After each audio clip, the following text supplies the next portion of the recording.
Hello बच्चों, class 12th में economics में हम लोग पहुंच चुके हैं and the first lecture begins today. तो आज हम लोग मैक्रो इकोनॉमिक्स के बारे में जानेंगे और इसमें जितने भी चैप्टर्स हैं हमारे and we will be following the sequence. ठीक है, तो पहला चैप्टर है आपके पास नेशनल इनकम। नेशनल इनकम बड़ा सिंपल सा टॉपिक है।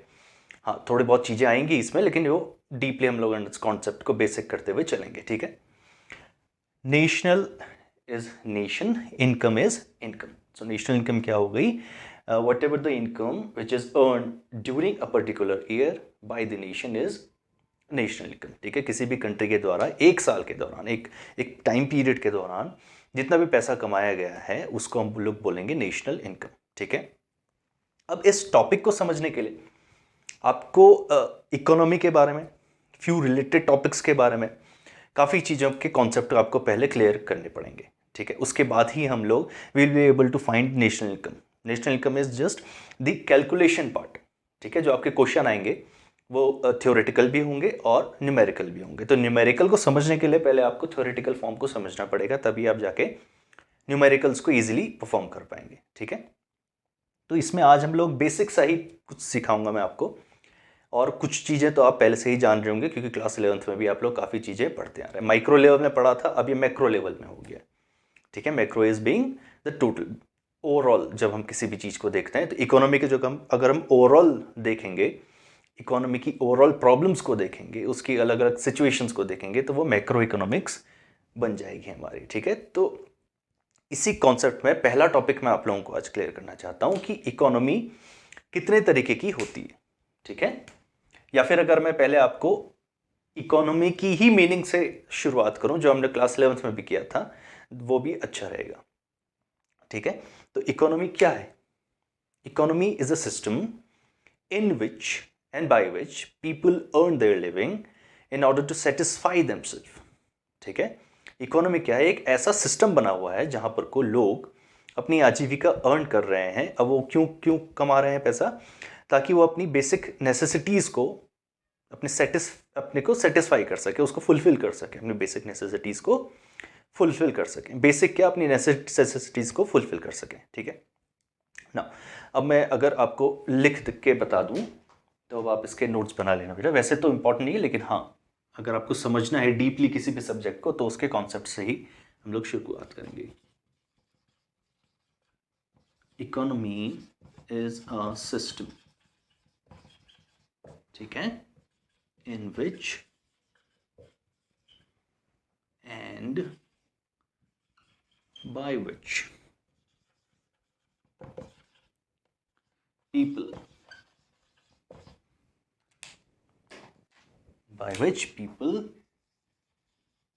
earn their living।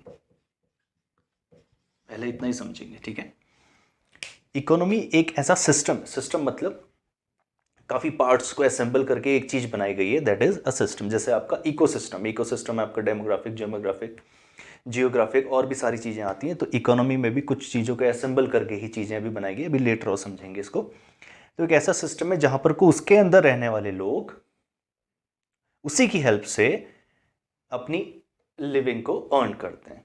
ठीक है, अच्छा, क्यों करते हैं?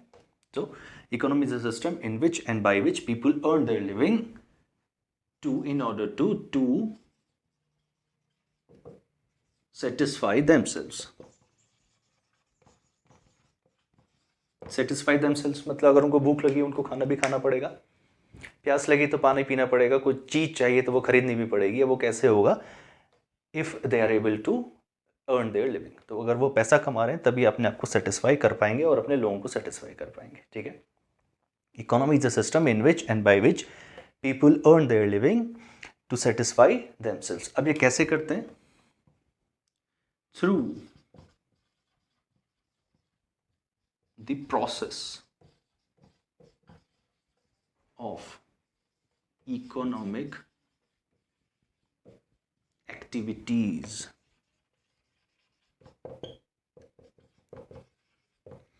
Through the process of economic activities. ठीक है, तो हम लोगों ने क्या देखा? एक तो टर्म भाई हमको पढ़ना है कि इकोनॉमी क्या है, ये आपने पढ़ लिया। इसके अंदर रहने वाले लोग समझ गए आप लोग। सेटिस्फेक्शन के बारे में आप तो ये क्लास 11 से बड़े अच्छी तरह समझते आ रहे हैं। और दूसरा एक इंपॉर्टेंट चीज है इकोनॉमिक एक्टिविटीज।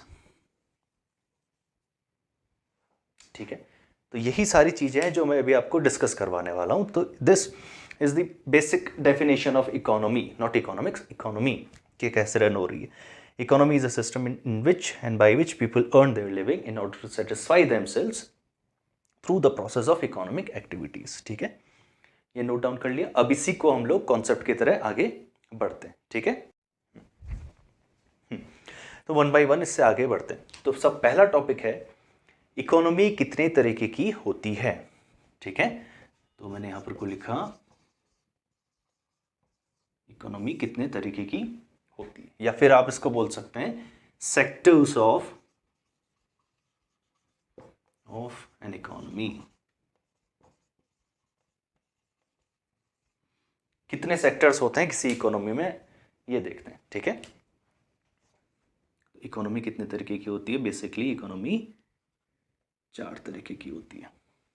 ठीक है, 4 तरीके की होती है। अब सेक्टर्स अगर हम देखें कि ये सेक्टर्स में क्या क्या चीज़ें आती हैं कि इकोनॉमी में क्या सिस्टम किसके से मिलके बना हुआ है, तो first being the house hold.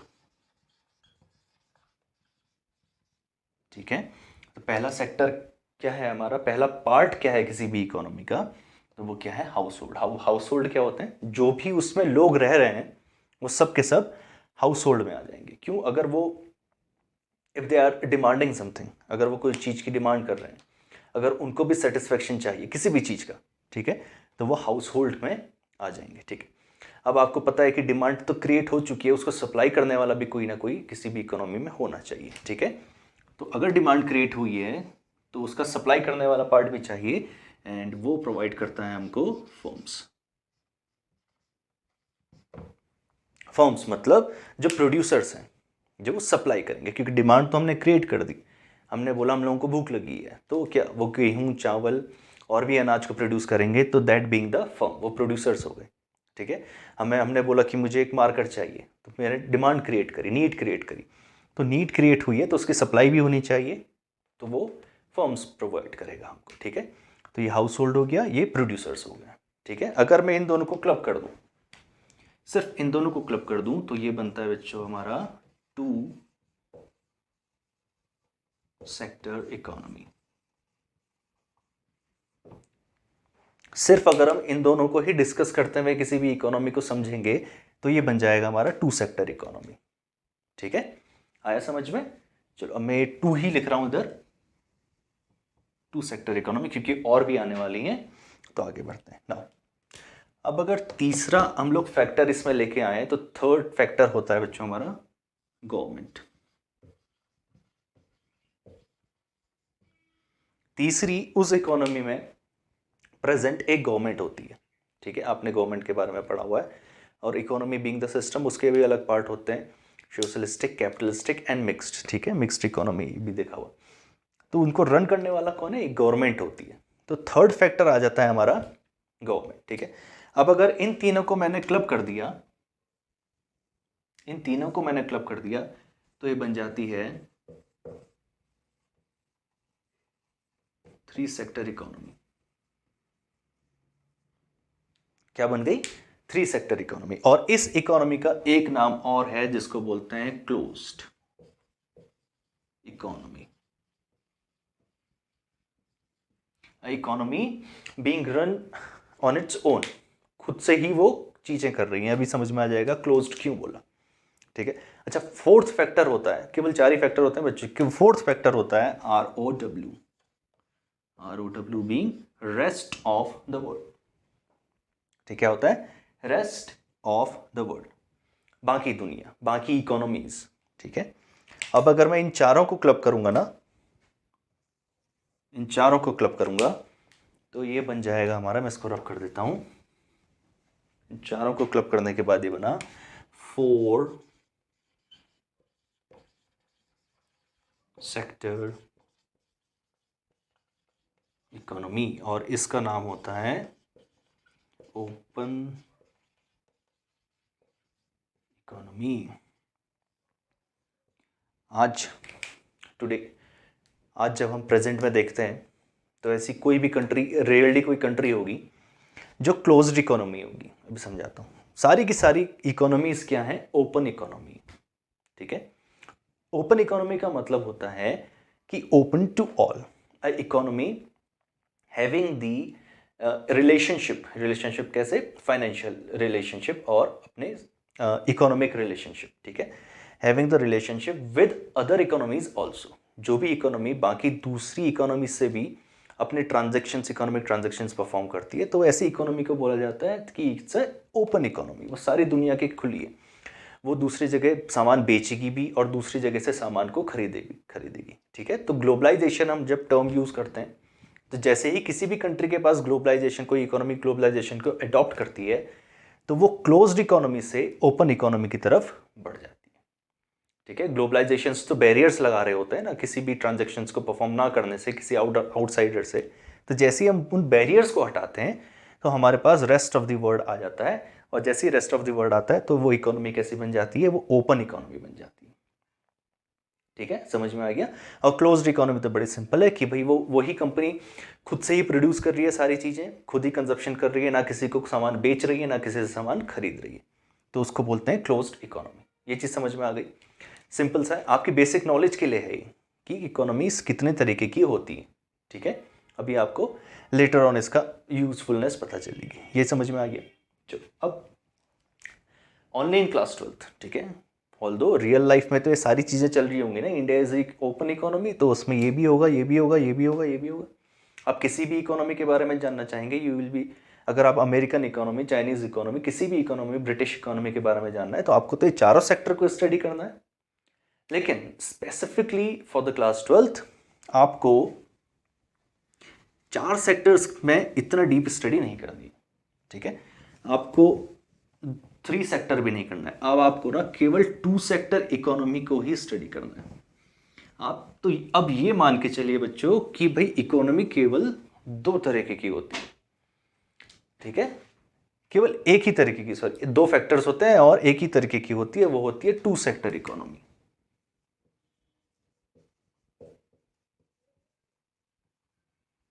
Letter जब आप अपनी ग्रेजुएशन या फिर पोस्ट ग्रेजुएशन मास्टर्स में जाएंगे इकोनॉमी पढ़ने के लिए, तब तो आपको पूरा डीप में पढ़ना है, सारे सेक्टर्स को स्टडी करना है। लेकिन क्लास 12th में आपको सिंपल रखा गया है, केवल आपके पास 2 सेक्टर इकोनॉमी डिस्कस करनी है आपको। ठीक है, सिंपल हो गया। मैंने ये बता दिया हाउस होल्ड्स क्या होते हैं, आम जनता जो भी है वो।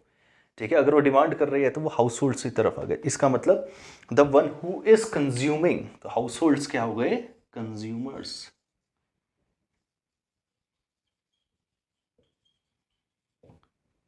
अगर वो कंजप्शन कर रहे हैं, कंजप्शन का कॉन्सेप्ट भी अलग होता है। कंजप्शन सिर्फ उसको खाना पीना नहीं है, कंजप्शन इज, अगर मैं इसको यूज कर रहा हूं तो ये भी कंजप्शन में आता है। आप अगर टीवी देख रहे हैं तो वो भी कंजप्शन में आता है, बिकॉज आप उसका इस्तेमाल कर रहे हैं, इस्तेमाल करना भी कंजप्शन। तो वो कंजप्शन जब वो हो रहा है तो हाउस होल्ड सेक्टर की तरफ से हो रहा है, वो हाउस होल्ड बन जाएगा, और जो उसकी सप्लाई कर रहा है उस चीज़ की, वो बन जाएंगे हमारे प्रोड्यूसर्स। ठीक है, तो ये फर्म्स क्या हो गए? प्रोड्यूसर्स। तो अगर मैं इनको यहां पर को लिख दूं, कंज्यूमर्स एंड प्रोड्यूसर्स, दो ही को डिस्कस करना है हमको। अच्छा, कंज्यूमर्स क्या है हमारे? एच कर देता हूं, हाउस होल्ड सिंपल्स, और ये क्या हो गए हमारे? फर्म्स। ठीक है बच्चों, थोड़ी सी वर्किंग समझा रहा हूं मैं आपको। ऑल्दो हम लोग सर्कुलर फ्लो ऑफ इनकम में इसको पूरा डिस्कस करेंगे, लेकिन अभी सिर्फ थोड़ी सी वर्किंग है कि ये यहां पर से डिमांड क्रिएट होती है और यहां पर से उसकी सप्लाई करी जाती है। डिमांड गई यहां से यहां, तो ये मैंने बोला, और उसकी सप्लाई आई यहां से यहां, और इस क्या हो गई? सप्लाई। हो गया। सर्कुलर फ्लो में इसी पार्ट को हम लोग पूरा अच्छी तरह डिस्कस करेंगे, लेकिन अभी के लिए क्या है कि डिमांड क्रिएट हुई है और वहां से वो चीज़ की सप्लाई हो रही है, तो ये क्या बन गया? ट्रांजेक्शन्स बिटवीन 2 सेक्टर, तो इसलिए ये बन गई 2 सेक्टर इकोनॉमी। ठीक है, हम लोगों को यही चीज़ करते हुए आगे बढ़ना है। चलो अब दूसरा पॉइंट देखते हैं। दूसरा पॉइंट है हमारा कि भाई वो इकोनॉमिक एक्टिविटीज क्या क्या होती हैं जिससे लोग पैसा कमाते हैं। अभी तो हमने बोला कि they will be able to earn their living in order to satisfy themselves through the process of economic activities. ठीक है, तो दूसरा टर्म है इकोनॉमिक एक्टिविटीज। ठीक है, ये इकोनॉमिक एक्टिविटीज क्या होती हैं? तो अगर मैं बोल दूं इसके आगे कि basic economic activities performed in an economy क्या होती हैं, बेसिक इकोनॉमिक एक्टिविटीज, तो अभी तो होती वैसे हैं, बता दूंगा मैं आपको। तो फर्स्ट होता है बेटा क्या? कंजप्शन।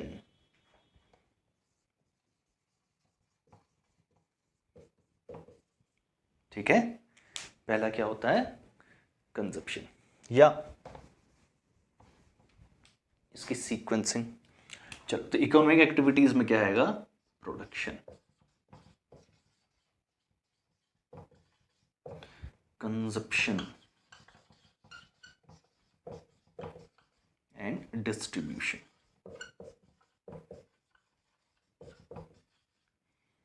ठीक है, समझ गए? तीन तरीके की बेसिक एक इकोनॉमिक एक्टिविटी होती है।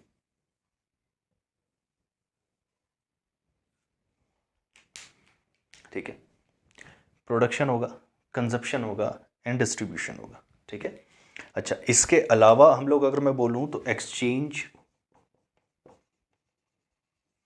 And investment. ठीक है, कुछ इन्वेस्टमेंट को भी बेसिक एक्टिविटी मानते हैं, तो वो भी गलत नहीं है। ठीक है, और एक्सचेंज तो हमारी पुराना सिस्टम हुआ करता था जहां पर को हम लोग एक्सचेंज करते थे। ठीक है, समझा? प्रोडक्शन बहुत ही सिंपल है। क्या होता है प्रोडक्शन? ठीक है, अब भाई नॉर्मल में तो आपने अभी देख लिया कि प्रोडक्शन क्या है, किसी भी चीज़ को प्रोड्यूस करना, वो प्रोडक्शन एक्टिविटी कहलाता होगा। लेकिन अगर आप अपनी अभी जो नोट्स आपके सामने आ रहे हैं उसमें क्या लिखा हुआ है, किसी भी चीज़ के ऊपर अगर आप वैल्यू ऐड कर देंगे, ठीक है, वैल्यू ऐड कर देंगे तो वो क्या बन जाएगी? एक एक्टिविटी बन जाएगी और उसको बोलेंगे हम प्रोडक्शन एक्टिविटी। ठीक है, वैल्यू ऐड करना मतलब आपके पास एक लॉग है, ठीक है, वुडन लॉग है आपके पास, ये है आपका रॉ मटेरियल। रॉ मटेरियल पे इसमें आपने वैल्यू ऐड करी, इसको आपने एक फर्नीचर का रूप दे दिया। ठीक है, please don't mind my drawing, जो भी है, इसको आपने एक फर्नीचर का रूप दे दिया, तो आपने इसके ऊपर क्या करी? कुछ वैल्यू एडिशन किया, तो ये कैसी एक्टिविटी बन गई? It is a production activity. ठीक है, कैसी बन गई? प्रोडक्शन एक्टिविटी बन गई। Now second is consumption activity.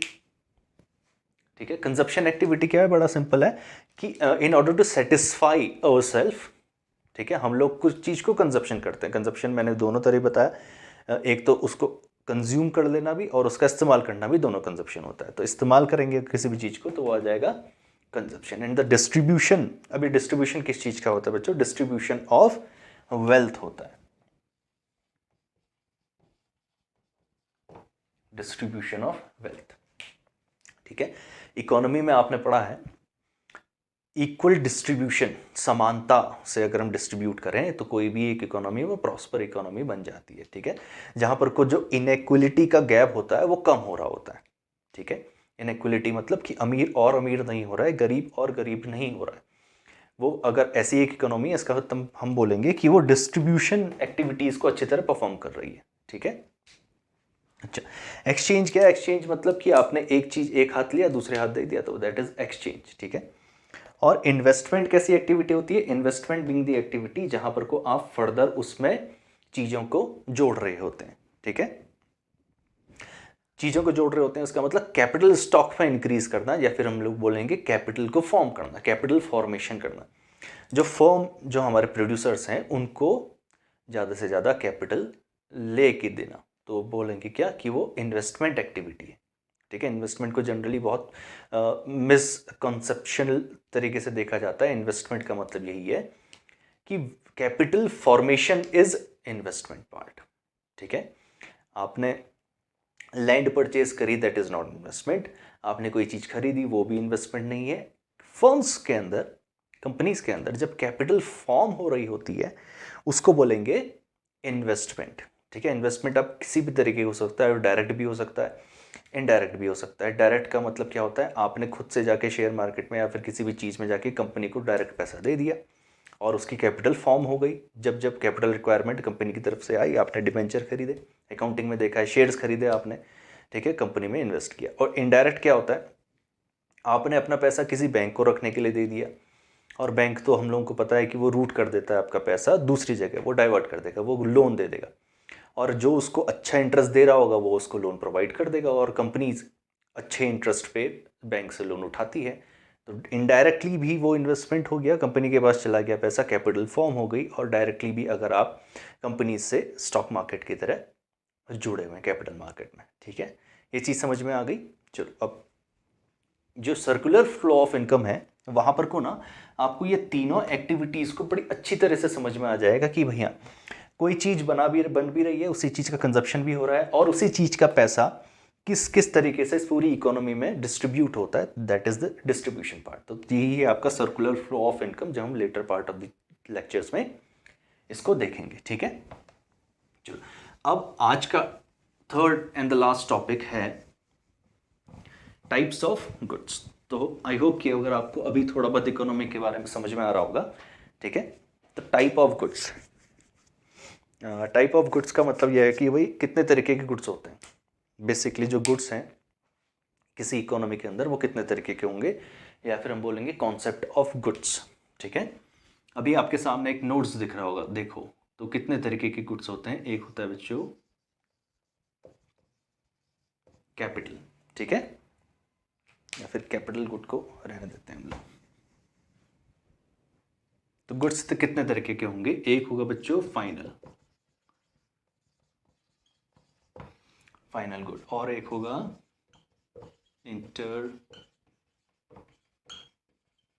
Intermediary goods.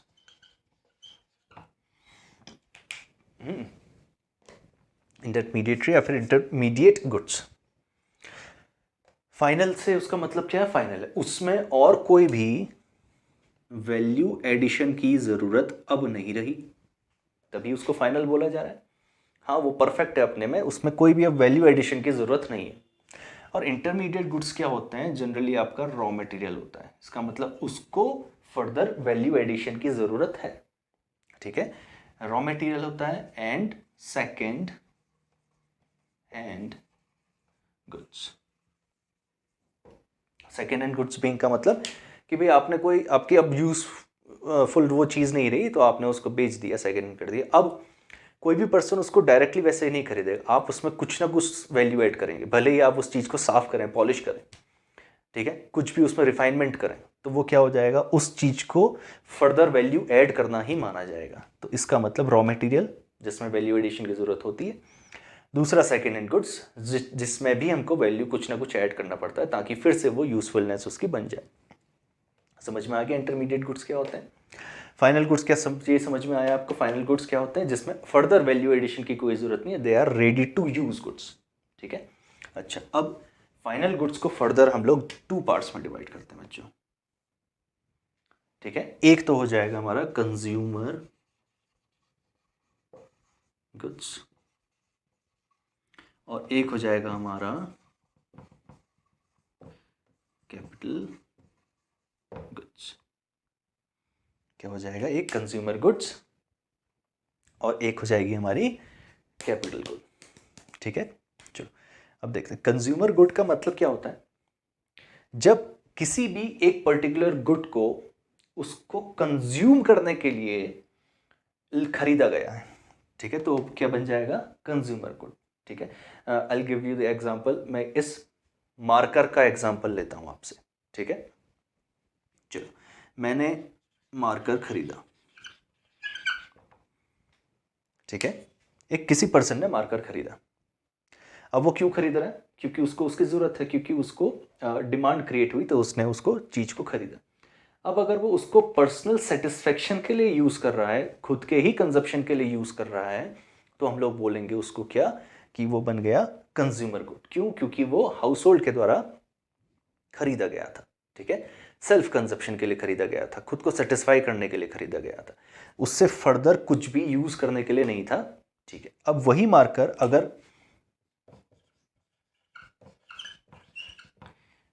ठीक है, एक स्टूडेंट ने मार्कर खरीदा, एक टीचर ने, एक मार्कर जब एक टीचर खरीदेगा तो वो उसको खुद के सेटिस्फेक्शन के लिए नहीं, वो फर्दर उससे कुछ ना कुछ प्रोड्यूस करने के लिए उसने उस मार्कर को खरीदा है। ठीक है, या फिर मैं इस बोर्ड की बात करूं, ठीक है, कैमरे की बात करूं, तो जिसकी बात करूं तो मार्कर हो गया। इसका मतलब क्या है कि अगर फर्म्स द्वारा किसी भी चीज को खरीदा जाता है क्योंकि वो उसको सेल्फ कंजप्शन नहीं कर रहा है, वो उससे फर्दर गुड्स को बनाने के लिए इस्तेमाल करेगा, इसीलिए ऐसे गुड्स को बोला जाता है कैपिटल गुड्स। जब एक गुड, ठीक है, जब कोई गुड फर्म्स द्वारा, बिजनेसमैन द्वारा खरीदा जाता है, क्यों? ताकि वो उससे और गुड्स को प्रोड्यूस कर सके, ऐसे गुड्स को बोला जाता है कैपिटल गुड्स। अब बताओ ये मार्कर का उसके पास कोई मॉनेटरी बेनिफिट आएगा? यस आएगा ना, उससे उसको मॉनेटरी बेनिफिट मिलेगा, इसलिए वो इस केस में कंज्यूमर गुड ना होके कैपिटल गुड हो गया। तो यहां पर कोई इंपॉर्टेंट क्या है, तो गुड्स तो सेम हो सकते हैं, लेकिन हम लोगों को देखना पड़ेगा हु इज कंज्यूमिंग, उसका कंजप्शन कर कौन रहा है। ठीक है, दूसरा एग्जांपल देता हूं, computer. A computer is used by the student, वो क्यों कर रहा है? वो पढ़ाई करना है, उसको सेल्फ सेटिस्फेक्शन करना है, मूवी खेलनी है, मूवी देखनी है, गेम्स खेल रहा है, वो खुद को सेटिस्फाई कर रहा है। ठीक है, वो ना उससे पैसे कमा रहा है, ना कुछ किसी को और चीज कर रहा है, वो खुद को सेटिस्फाई करने के लिए, वो स्टडी करने के लिए कंप्यूटर यूज कर रहा है। Same computer is used by office, बताओ क्या वो खुद को सेटिस्फाई करने के लिए वो कंप्यूटर को लिया हुआ है? नहीं, वो अपने बिजनेस के मॉनेटरी बेनिफिट्स के लिए उसने कंप्यूटर को लिया हुआ है, ताकि उसका बिजनेस और अच्छी तरह चले, ताकि वो और पैसा कमा सके। ठीक है, तो यहां पर को कंप्यूटर क्या हो गया, यहां पर को आप बोलेंगे computer being the capital good. ठीक है, बहुत सारे एग्जांपल हो सकते हैं, स्विंग मशीन हो सकती है, सिलाई करने वाली मशीन हो सकती है। अगर कोई खुद के पर्पस के लिए हाउस होल्ड कोई भी खरीदे, चाहे कोई भी खरीदे, तो हम लोग बोलेंगे वो खुद के ही कपड़े सिल रहे हैं, खुद को सेटिस्फाई करने के लिए, the swing being the hobby of that person, तो वो हो जाएगा कंज्यूमर गुड, क्योंकि वो खुद को सेटिस्फाई करने के लिए खरीदा गया है। अब स्विंग मशीन कोई टेलर खरीदेगा तो वो क्या खुद को सेटिस्फाई कर रहा है? नहीं, वो फर्दर और पैसे कमाने के लिए वो कर रहा है, उस चीज से वो फर्दर और गुड्स बनाएगा और कपड़े बनाएगा ताकि उसको वो बेच सके। तो ये हो गया हमारा कैपिटल गुड्स। ठीक है, तो फाइनल गुड क्या होता है? They are ready to use goods. दो तरीके के हो सकते हैं, ready to used by the consumer itself, ठीक है, household itself, and ready to be used by the firms itself. ठीक है, अच्छा, अब कैपिटल गुड्स में बाकी चीजें भी आती हैं जो स्पेसिफिकली केवल और केवल बिजनेसमैन ही यूज कर रहा होगा। ठीक है, तो वो सारी चीजें हो जाती हैं। हाँ, कुछ कंफ्यूजन के लिए मैंने बोल दिया था कि कहीं कंफ्यूजन ना हो जाए, तो सिमिलर टाइप ऑफ गुड्स को मैंने यहाँ पर को आपको समझा दिया। ठीक है, तो सिमिलर टाइप ऑफ गुड्स अगर आपके सामने आएंगे तब आपको देखना पड़ेगा कि who is consuming that good, तब आपको डिफ्रेंशिएट करने में बड़ी आसानी होगी। ठीक है, तो बेसिक मैंने समझा दिया, बाकी अब आप अपने उसमें नोट्स में देख लीजिए, उसमें एग्जाम्पल देख लीजिए, काफ़ी अच्छे तरीके से उसको देखिए। ठीक है, नेक्स्ट लेक्चर में हम लोग आगे बढ़ेंगे और जानेंगे सर्कुलर फ्लो ऑफ इनकम के बारे में और other related topics which are necessary आपको जानने के लिए कि नेशनल इनकम होती क्या है। Until then study.